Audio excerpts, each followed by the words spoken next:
قصة عريضة، قصة ما ينفعش السكوت عنها، لكن في اعترافات وكلام تم الإدلاء به من فتاة كفر الدوار بنفسها. لكن في الأول لما الناس اتكلمت قالوا، ولا نقول لكم نبدأ القصة بنقول السلام عليكم ورحمة الله وبركاته. أهلا بكم في حكايات وقضايا واقعية. قصتنا اليوم يا سادة هي كارثة بكل المقاييس، كارثة في رمضان وفي نهار رمضان، كارثة لا يتحملها بشر. القصة والحكاية نصلي على أشرف الخلق أجمعين سيدنا محمد صلى الله عليه وسلم. بسم الله الرحمن الرحيم.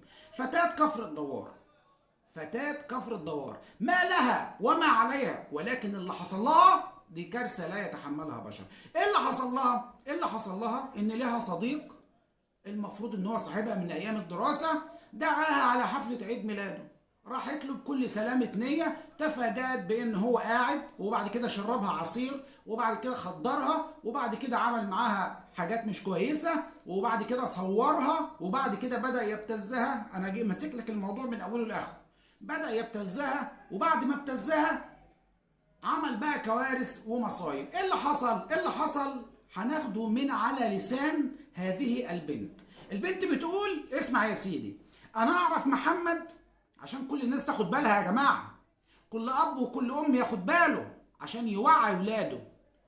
البنت بتقول انا اعرف محمد من ايام الدراسة، كنا مع بعض في المدرسة وكده وفي الدروس، ما كناش بنتكلم يعني. في مره كنت نازله او منزله بوست على التليجرام من سنه، لقيته دخل بعت لي وقعدنا نتكلم شويه وبقينا اصحاب من ساعتها. بعد كده لقيته بيطلب مني ان هو عاوز يشوفني على طول، وانا طبعا كنت شغاله في جمعيات خيريه كتير، فكان في جمعيه خيريه جنب بيته، فهو كان بيطلب انه يشوفني او نخرج مع بعض، فما كنتش بعرف اخرج معاه، فعرض عليا انه ينزل يتطوع معايا في الجمعيه، وفي الفعل نزل واتطوع معايا، وبدانا نتكلم اكتر ونشوف بعض اكتر، فحصل ما بيننا مشاعر. ركز يا جماعه، مشاعر، وارتبطنا وبقينا نتكلم كاتنين بيحبوا بعض، وهو وعدني بالجواز وانه هيتجوزني. تمام كده؟ تمام. ايه اللي حصل تاني؟ قالت في يوم لقيته بيقول لي مش تقولي لي النهارده كل سنه وانت طيب؟ قلت له ايه المناسبه؟ قال لي النهارده عيد ميلادي. قلت له بجد؟ النهارده بجد عيد ميلادك؟ كل سنه وانت طيب. انا ما كنتش اعرف. قال لي لا انا زعلان. عارف اللي بيقول لك ايه؟ لا انا سحلان. هو سحلان البيه. طبعا انا زعلان انك ما احتفلتيش معايا. بعدها بفتره جمعت فلوس وجبت له هديه، وكلمته وقلت له انا جبت لك هديه. قال لي لا خلاص احنا هنعمل عيد ميلاد وانت تحضري فيه واخد منك الهديه. ده بعد العيد بيتفت كحك. بص بقى التفكير. سالته هنعمل المكان فين؟ قال لي في كافيه في كفر الدوار ولا اسكندريه؟ قال لي لا ده احنا هنعمله في البيت عندي. هي بتساله يعني هنعمل المكان فين؟ في كافيه في كفر الدوار ولا في اسكندريه؟ قال لها لا ده في البيت عندي، عشان مش معايا فلوس نخرج بره، وكمان هستغلها فرصه عشان اعرفك على ماما وعلى اختي وهيبقوا موجودين في العيد ميلاد. ركز، هيجيب لها ماما واخته عشان يكونوا موجودين في العيد ميلاد، وهيعرفوك ويتكلموا معاك اكتر، عشان انا عايز اخد خطوه ايجابيه في الموضوع ده واتقدم لك. تمام. رحت البيت عنده. هي بتقول رحت البيت عنده ودخلت لقيته هو واصحابه، كان معاه 2 اصحاب. سالته فين ماما وفين اختك؟ سؤال طبيعي جدا. قال لي ماما راحت مع اخويا مشوار وزمانها جايه، واختي بتلبس ونازله. وهو كان جايب عصير. اخته نازله وامه مع اخوه في مشوار. طبعا قال لي ماما راحت مع اخويا مشوار وكان معاه عصير وصب في كوبايه، وصاحبه بيقول له صب لنا شويه عصير. راح قال له لا مش هصب لكم، ده انا عامله ليها مخصوص. في الوقت ده اصحابه نزلوا يجيبوا حاجه، استاذنوا منه يعني ونزلوا عشان يجيبوا حاجه. المهم شربت العصير، ودي كانت الصدمه والكارثه. لقيت جسمي بدأ يتقل، ولقيته بدأ يعني يقفل البيبان ويطفي النور ويقرب مني. طب انت كان لسه فيكي يعني التركيز ان ده هو بيعمل كده، ما قدرتيش تخرجي وتجري. المهم حاولت ابعد عنه واقوم امشي، شدني جامد، وقعت على الارض وجسمي تقل اكتر. حاولت اصوت، صوتي مش طالع. طبعا في الوقت ده حصل اللي حصل، وانا يعتبر غبت عن الوعي شوية، لكن كل التجاوزات حصلت. يعني هي بتقول جاب ميه وفوقني وقال لي قومي اصحابي زمانهم جايين، لو شافوك كده ماليش دعوه باللي هيحصل لك. طبعا هي فوجئت ان هي بدون ملابس تماما، وكان مغمى عليها ومفوقها بميه، وان هي كانت بدون الملابس تماما، وانه اعتدى عليها اعتداء كامل وعمل معاها كل التجاوزات. ولما فوقها قال لها قومي بقى، كفايه كده، كفايه، اصل اصحابي جايين ولو شافوكي ملط كده هيعملوا حاجات انا مش هقول لك عليها او هتزعلي منها، انا ماليش دعوه باللي هيحصل لك. ولقيته بدا يطلع موبايله ويصور لي مقاطع وحشه قوي وانا عريانه. يعني هو سابها عريانه، وبعد ما فوقها بدا يصورها مقاطع وحشه قوي. وفضلت ابوس على رجله واقول له بالله عليك امسح الصور دي، انا مش عندي انت مش عندك اخوات بنات؟ ليه غدرت بيا؟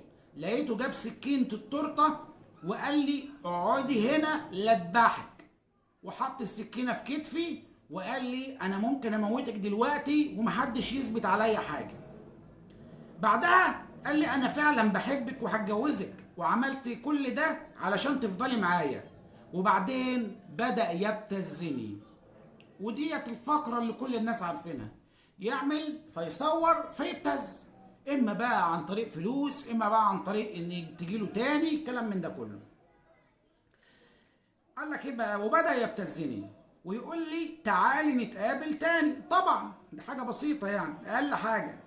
ولما رفضت بدأ يعمل صفحات فيك على التيك توك وعلى فيسبوك وينشر الصور والفيديوهات بتاعتي فعلا.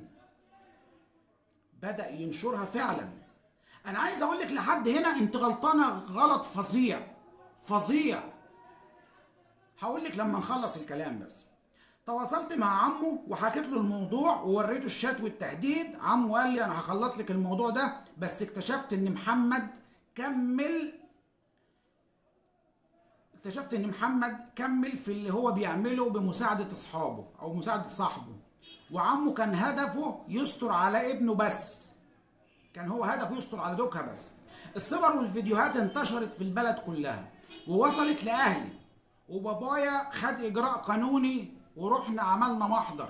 الكلام ده يا أبلة كان أول ما طلعت من عنده، كان أول ما طلعت من بابه كان لازم المحضر ده، كنت تثبتي حالة ساعتها كان هيجيلك حقك. المهم نكمل كلامك.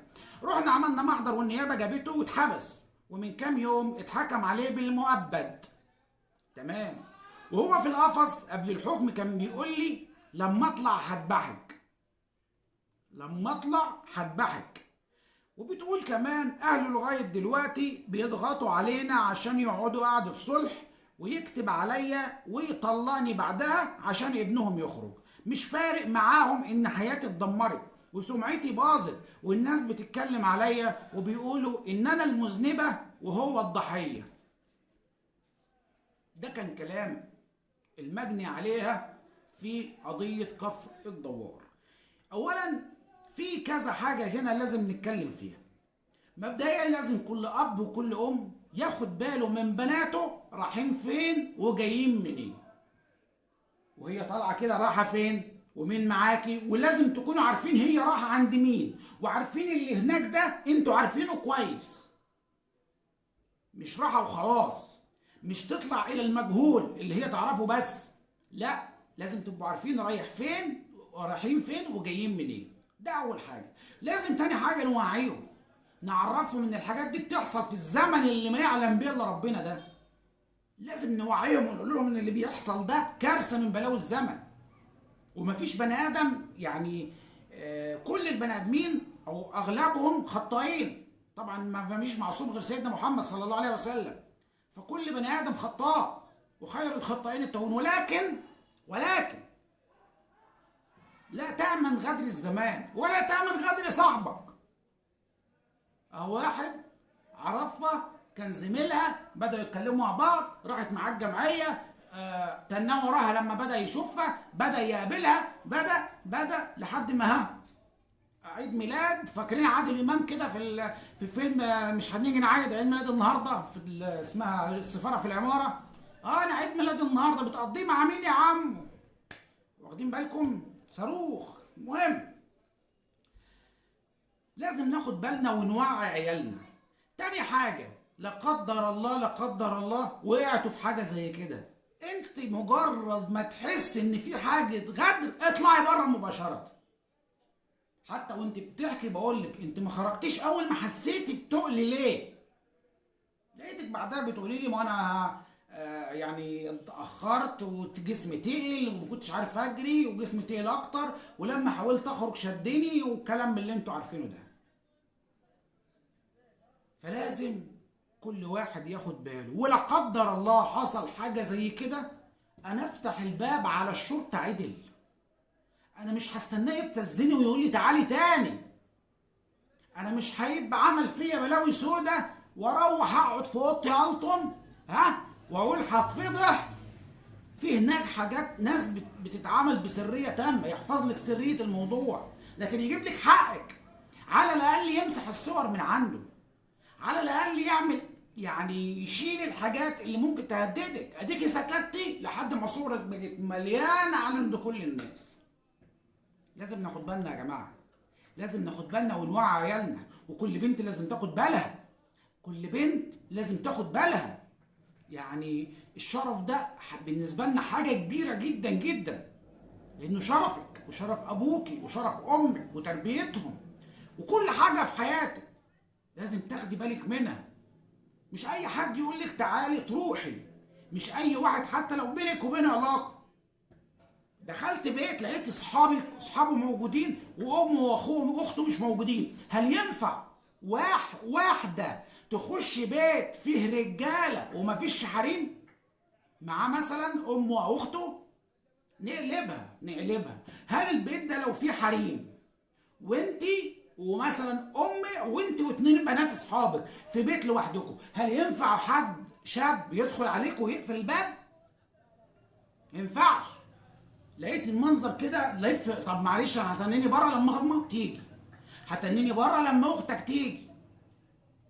هو ده اللي كان لازم يحصل. لازم تأمني نفسك بأي طريقة. عموما هنشوف هيقعدوا في قعدة الصلح ولا هيستمر في المؤبد اللي هو فيه. ده كانت قصتنا.